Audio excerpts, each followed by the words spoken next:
తెలంగాణ రాష్ట్ర ముఖ్యమంత్రి రేవంత్ రెడ్డి నిన్న ఒక మీటింగ్లో మాట్లాడుతూ రాష్ట్రం దివాలా తీసిపోయింది, ఢిల్లీ స్థాయిలో రాష్ట్ర ప్రతినిధుల్ని దొంగలుగా చూస్తున్నారని చెప్పేసి చాలా పెద్ద పెద్ద మాటలు మాట్లాడి తెలంగాణ రాష్ట్రాన్ని మరింత తెలంగాణ రాష్ట్ర ప్రతిష్టను దిగజార్చే విధంగా మాట్లాడడం ఖండించదగినది. తెలంగాణ రాష్ట్రం మొన్నటిదాకా కేంద్ర గణాంకాలు కానివ్వండి, రాష్ట్ర స్థాయి కాగ్ లాంటి సంస్థల గణాంకాలు కానివ్వండి, ఇవన్నీ చెప్పింది ఏంటంటే తెలంగాణ రాష్ట్రం చాలా రైజింగ్ స్టేట్. ఈ రాష్ట్రం అన్ని రంగాల్లో అభివృద్ధి చెందుతూ ఉంది.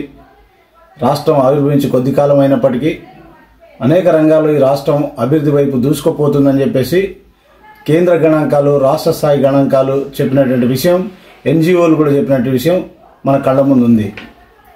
కానీ కాంగ్రెస్ పార్టీ అధికారంలో వచ్చి 17-18 నెలలు అయిన తర్వాత సడన్లీ ఈ రాష్ట్రం ఎందుకు దివాలా తీసిందనే విషయాన్ని తెలంగాణ రాష్ట్ర 4 కోట్ల ప్రజలు ఆలోచించాల్సినటువంటి అవసరం ఉంది. ఏం చెప్తా ఉన్నాడు? ఈ రాష్ట్ర ఆదాయం 18,500 కోట్లు మాత్రమే. ఈ 18,500 కోట్లలో 6,000 కోట్లు గత ప్రభుత్వం చేసినటువంటి అప్పులకు మిత్తిలు కడుతున్నాయని చెప్తా ఉన్నాడు. వాస్తవంగా గత ప్రభుత్వం అప్పులు చేసింది, వాటికి మిత్తి కట్టాల్సిన బాధ్యత ఉంది. అదే సందర్భంలో ఈ రాష్ట్రంలో ఉన్నటువంటి సోర్సెస్ ఏదో ఎకనామిక్ జనరేట్ చేసే ఆర్థిక వ్యవస్థను బాగుపరిచే, ప్రజల మీద భారం పడినటువంటి ఎకనామిక్ సోర్సెస్ ఏదైతే ఉన్నాయో వాటిని ఆదాయం జనరేట్ చేసుకోవడానికి ఉపయోగించుకోవాల్సినటువంటి బాధ్యత కూడా ఈ రాష్ట్ర ప్రభుత్వం మీద ఉంది. వీటన్నిటిని విస్మరించి ఆ రకంగా మాట్లాడి తెలంగాణ రాష్ట్ర ప్రతిష్టను దిగజార్చాలని చెప్పేసి రేవంత్ రెడ్డి ఎందుకు అనుకుంటుండో ప్రజలు అర్థం చేసుకోవాల్సినటువంటి అవసరం ఉంది. ఈ మాటల వెనకాల రేవంత్ రెడ్డికి ఒక 3 లక్ష్యాలు ఉన్నాయని చెప్పేసి నేను భావిస్తూ ఉన్నాను. ఒకటి, పక్క రాష్ట్రం, పొరుగు రాష్ట్రం అయినటువంటి ఆంధ్రప్రదేశ్లో నూతనంగా చంద్రబాబు నాయుడు ప్రభుత్వం అధికారంలోకి వచ్చింది. చంద్రబాబు నాయుడుకు ప్రతిష్టాత్మకమైనటువంటి విషయం ఏంటి ఆ రాష్ట్రంలో అన్నప్పుడు అమరావతిని రాజధానికి చేయడం తప్ప ఇంకా వేరే ఉద్దేశాలు ఏది చంద్రబాబు నాయుడును ఆ రాష్ట్ర ప్రజల పట్ల లేదు. కాంగ్రెస్ పార్టీ కార్యకర్తలు కూడా అర్థమవుతా ఉన్నది, నువ్వు కాంగ్రెస్ పార్టీ సర్వనాశనం చేయడానికి వచ్చిన ఒక సికండివి అని చెప్పేసి ఇవాళ కాంగ్రెస్ పార్టీ కార్యకర్తలు కూడా చర్చించుకుంటున్న పరిస్థితి ఉంది.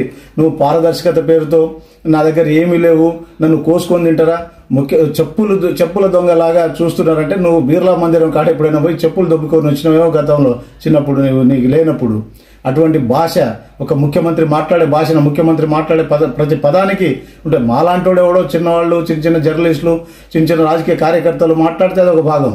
ముఖ్యమంత్రి స్థాయిలో నువ్వు ఆ భాష చెప్పుల దొంగ లాగా తెలంగాణ ప్రజల్ని చూస్తున్నారు, తెలంగాణ అధికారులను చూస్తున్నారు అంటే తెలంగాణ ఐఏఎస్ ఆఫీసర్ల ఆత్మగౌరవాన్ని దెబ్బతీసే మాటలు మాట్లాడుతున్నావు. తెలంగాణ ప్రజల ఆత్మగౌరవాన్ని దెబ్బతీసే మాటలు మాట్లాడుతున్నావు. ఖబర్దార్ రేవంత్ రెడ్డి, ఈ రకమైనటువంటి మాటలు మాట్లాడి నువ్వు ఇచ్చిన హామీ నుంచి తప్పించుకోవాలని చూస్తున్నావు. నీ ఫ్యూచర్ సిటీలో నీ దొంగతనాల గురించి ఎవరు మాట్లాడకుండా చేయాలని చెప్పి చూస్తావును.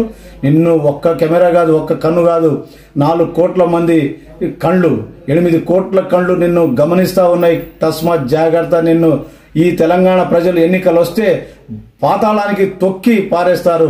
నువ్వేదో కేసీఆర్ని ఫామ్ హౌస్ పరిమితం చేసినా కేసీఆర్ ఇక రాడు, ఇక లేవడు అనుకుంటున్నావు. కేసీఆర్ నీడ వచ్చినా ఈ ప్రజలు ఇవాళ బ్రహ్మరథం పట్టేటట్టు కేసీఆర్ అవసరం లేదు. కేసీఆర్ నీడ బయటికి వెళ్ళినా ఇలా బ్రహ్మరథం పడుతున్నటువంటి పరిస్థితి మేము చూస్తా ఉన్నాం. కేసీఆర్ కార్యకర్త బయటికి వెళ్ళినా ఇలా 1000 మంది ప్రజలు వచ్చి ఇంటా ఉన్నారు. కేసీఆర్ కార్యకర్త మాట్లాడినా ఇలా 1000 మంది ప్రజలు చెవులు పెట్టి ఇంటా ఉన్నారు. ఇలా కేసీఆర్ కార్యకర్త పెట్టిన పోస్ట్ ని లక్షల మంది చూస్తా ఉన్నారు. ఇది చాలాదారి నీ దివాలకోరుతనం ప్రజలకు అర్థమైందని చెప్పడానికి ఖబర్దార్ రేవంత్ రెడ్డి. తెలంగాణ ఆత్మగౌరవాన్ని ఆంధ్రప్రదేశ్ అమరావతి దగ్గర చంద్రబాబు నాయుడు దగ్గర తాకట్టు పెడతావు అనుకుంటే మాత్రం నీ మీద భౌతిక దాడులు కూడా తప్పవని చెప్పేసి ఈ సందర్భంగా హెచ్చరిస్తా ఉన్నా.